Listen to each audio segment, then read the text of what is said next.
So I just wanted to speak about the foreshadowing of Yahusha all throughout the scriptures. Well, obviously in the Torah, um, or the Old Testament, but it's not the Old Testament. But yes, but there is a foreshadowing of the redemption plan all throughout, and it's just a matter of seeing it. So we cannot not believe in the Mashiach. The Mashiach is the Torah, and the Torah is your instructions and how to live, how to try to be clean, how to speak to the Father, how to get back to the Father, how to be restored so that you can return to the Father. Um, and it's all over the place. Like literally, I could pick out tons of scriptures in the Torah where it is the foreshadowing and speaking of the Mashiach, Yahusha.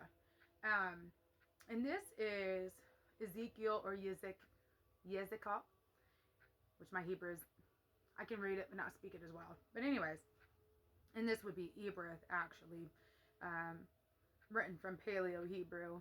And this is out of the BYNV, which is the Basora of Yahusha, Nazarene version by Lou White. Um, well, it's written by the father, but Lou White transliterated it and did an exceptional job. It's the best. It's excellent. It's very excellent. So, obviously, you want to have the set of scriptures to always go off of, and then you want to get your Aramaic. You would like to get a Greek interlinear, um, the Hebrew interlinear, which I'm butchering that word, but interlinear. Anyhow, but I just wanted to go over some reading materials that are good to have. Also online these days you can get on, I think it's called Bible Hub, I think, and you can find a lot of translations and interlinear scriptures and all kinds of things in there. The reason I spelled out the Bible is because that is actually a name of a sex deity from the island of Biblios. That's where they have papyrus made, and they decided that they were going to go ahead and name it after, I think it was Biblia, Babylon. Yes. So do your research on that. Sure, you can type it into Google, but a lot of times it's not going to give you what you need automatically. You kind of have to dig, but you can find it. A lot of this is really just historical, and that's the thing that people really struggle with is they will read their King James version, which is 500 years old or less or more, give or take. The letter J is 500 years or more, give or take. It's not very old.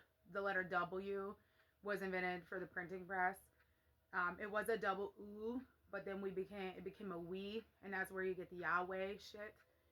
And I'm saying shit because that is not Yahuwah. Period. Is not Yahuwah. Read it in Paleo Hebrew. Anybody can argue with me. I don't care what the scholars say. They did us a disservice with their scholarly works.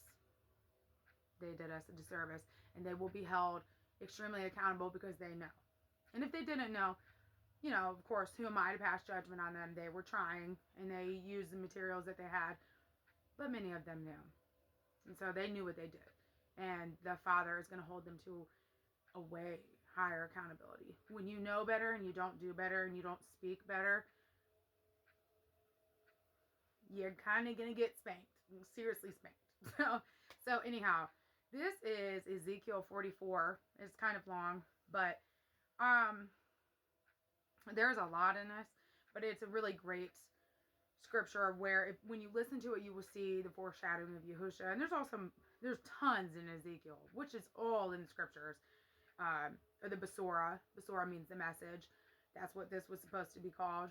We were supposed to be the Nazarene, not Christians or Christianos, which I believe means dumb or something like that. The Egyptians were calling the Nazarene that.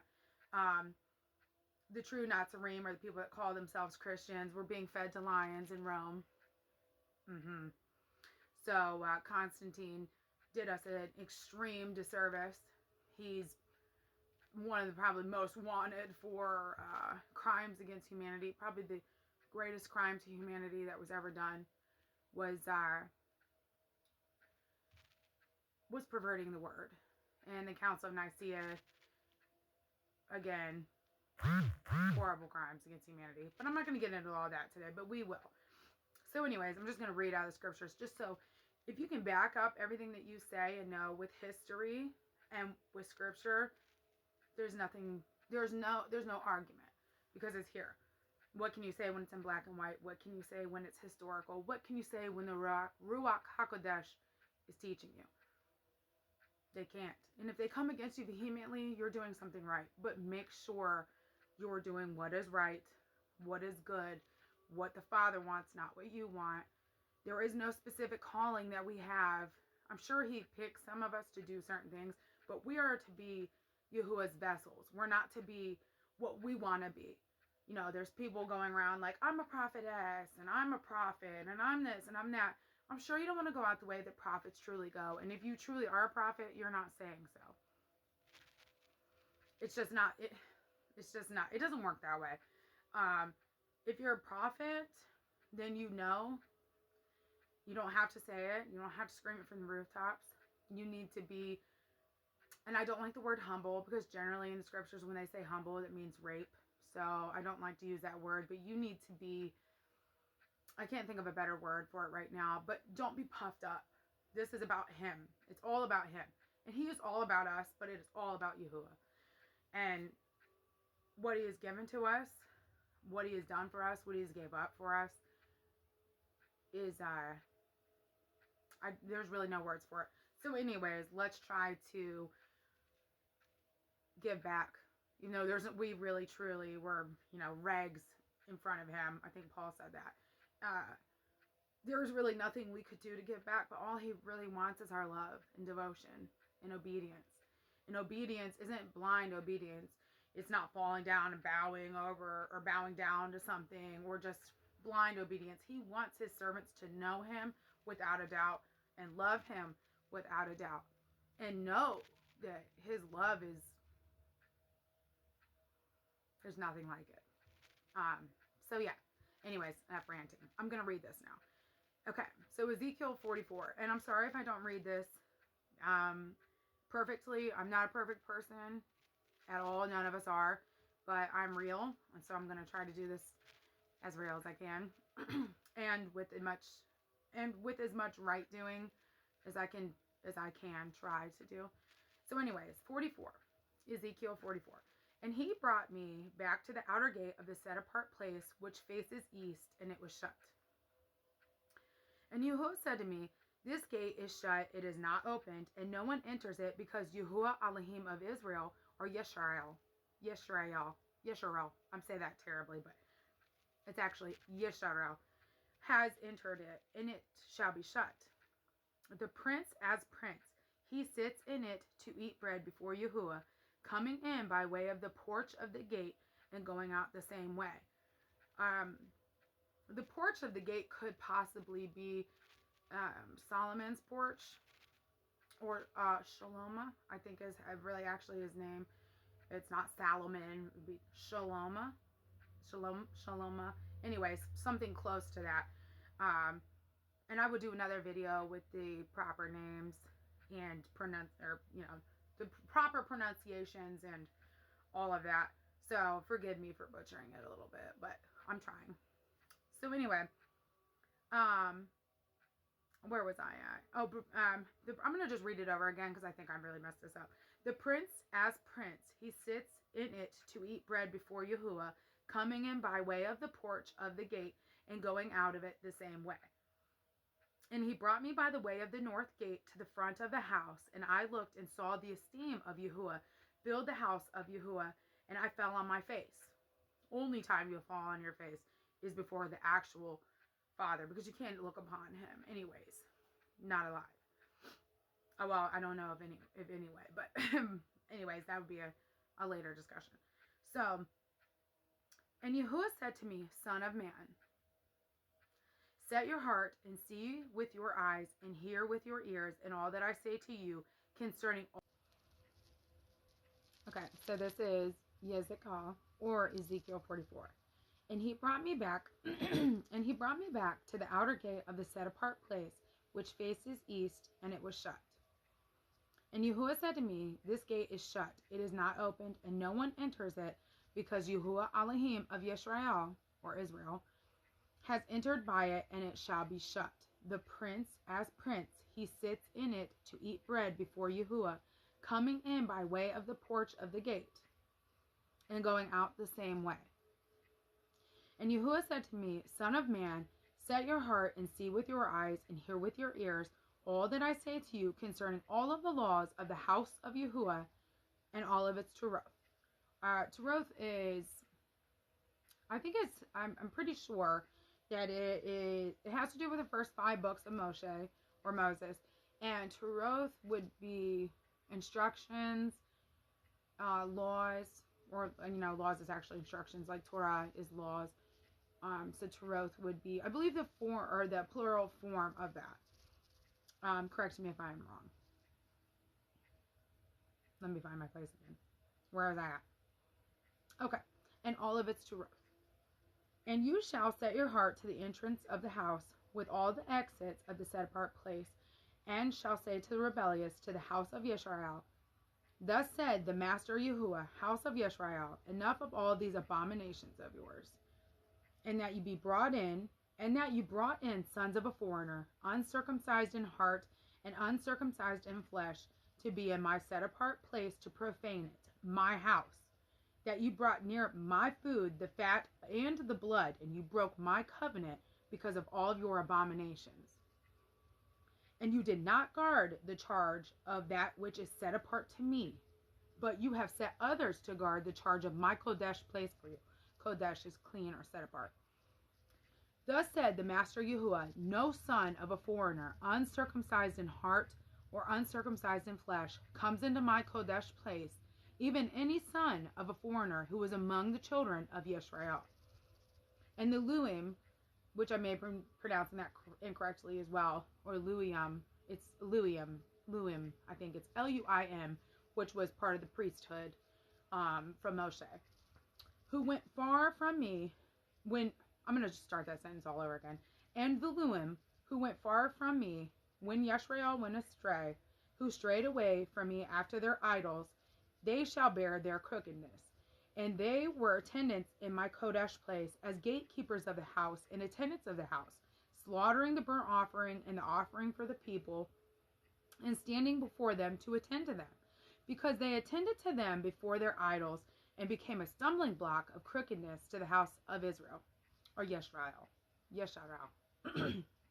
Therefore, I have lifted my hand in an oath against them, declares the Master Yahuwah, that they shall bear their crookedness, and not come near me to serve as my priest, nor come near any of that which is set apart to me, nor into the most set apart place, and they shall bear their shame and their abominations which they have done.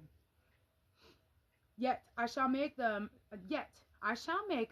those who guard the duty of the house for all its work, and for all that has to be done in it. But the priests, the Luim, the sons of Sadok, Tsadok, Sadok, I'm not sure, Sadok, anyways, who guarded the duty of my Kodesh place when the children of Yisrael went astray from me, they shall draw near to me to serve me, and shall stand before me to bring me the fat and the blood, declares the Master Yahuwah. They shall enter my set-apart place, and they shall draw near to my table to serve me, and they shall guard my charge. And it shall be, when they enter the gates of the inner courtyard, that they put on linen garments and no wool. Shall they come upon them while they attend within the gates of the inner courtyard or within the house? Linen garments represent our spiritual bodies. Wool represents our physical bodies. Linen garments represent our spiritual bodies. Wool represents our physical bodies. So what did they wrap Yahusha in when he was dead? Linen. They shall have linen turbans on their heads and linen trousers on their bodies. They shall not gird themselves with sweat. And when they go to the outer courtyard, to the people, they shall take off their garments in which they have attended, and shall leave them in the set-apart rooms, and shall put on other garments. And they shall set apart the people in their set-apart garments. In their heads they shall not shave, nor shall they let their hair grow long. They shall keep their hair well trimmed. Excuse me. And no priest is to drink wine when he comes into the inner court. And they do not take as Asha a widow or a divorced Asha, but take maidens of the seed of the house of Israel or widows of priests. And they are to teach my people the difference between the set apart and the profane, and make them know what is unclean and what is clean. And they are to stand as judges in a dispute and judge it according to my right rulings. And they are to guard my Torah and my laws and all my appointed festivals and set apart my Shabbats, or Shabbats. And they are not to defile themselves by coming near a dead man. Only for a father or mother, for a son or a daughter, for a brother or unmarried sister, they defile themselves.